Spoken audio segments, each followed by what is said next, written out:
If you've ever suffered from constipation, you'll know how uncomfortable it can be, and especially if it's been there for a long time, it's extremely horrible and can be very dangerous for your health too.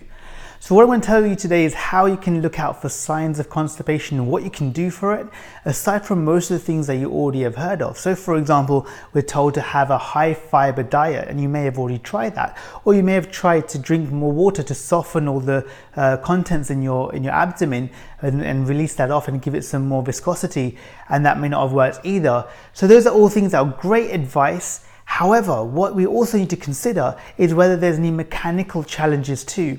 See, again, you know me well, so you know my drawings are not great, but my advice is even better. So make sure that we look at here, what we've got is a person not looking very happy, and that's their abdomen, this entire area here. Now we can split it into two main areas, the top half and the bottom half. So they're divided by this red muscle, the diaphragm. So what we have above there is the lungs and the heart, and below that we've got all of our rest of our organs. Today what we're going to do is concentrate mainly on the digestive system, of course. So the green line going from the mouth down through the diaphragm is your esophagus, your food pipe.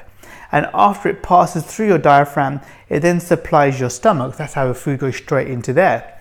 After there, it goes into your smaller intestines, which is the green squiggly bits in the middle. And then that supplies your large intestine. And your large intestine goes up on the right hand side, goes across your body, and then down, and then it exits out, wherever you put it. Okay, we're not going to go into detail about that today. Now, for example, the main areas that I've found with our patients, if they've ever had any constipation, is right in this area, right here. That is a common site, which is where the ascending colon, so as it goes through the contents that go through your going upwards through the ascending colon, and before they go across your transverse colon, which is that bit across, it has a very difficult right angle or even sharper angle sometimes to go through. And also remember, we're going through against gravity, so it's quite hard work.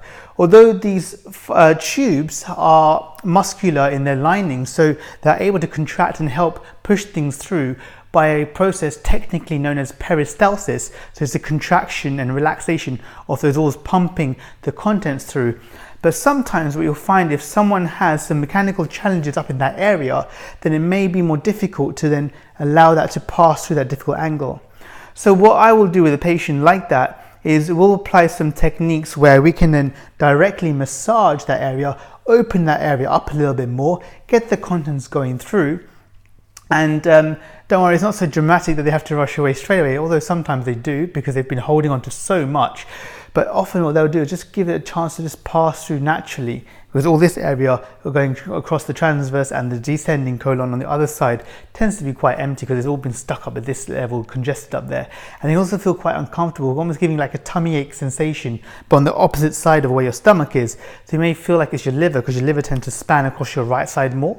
So that's what we do. That's how we can release it off. So it's another thing that you might want to consider if you have or know someone who has constipation. Now, constipation is really when you haven't been passing a stool for at least a couple of days. See, normally we say regular bowel movement is either twice a day up to every 2 days. That's the sort of the range, and everyone's slightly different. But anything outside of that tends to be considered as constipation. So think about that. Hope you found that useful, and do let me know if you have any other questions and I can help you out. Thank you.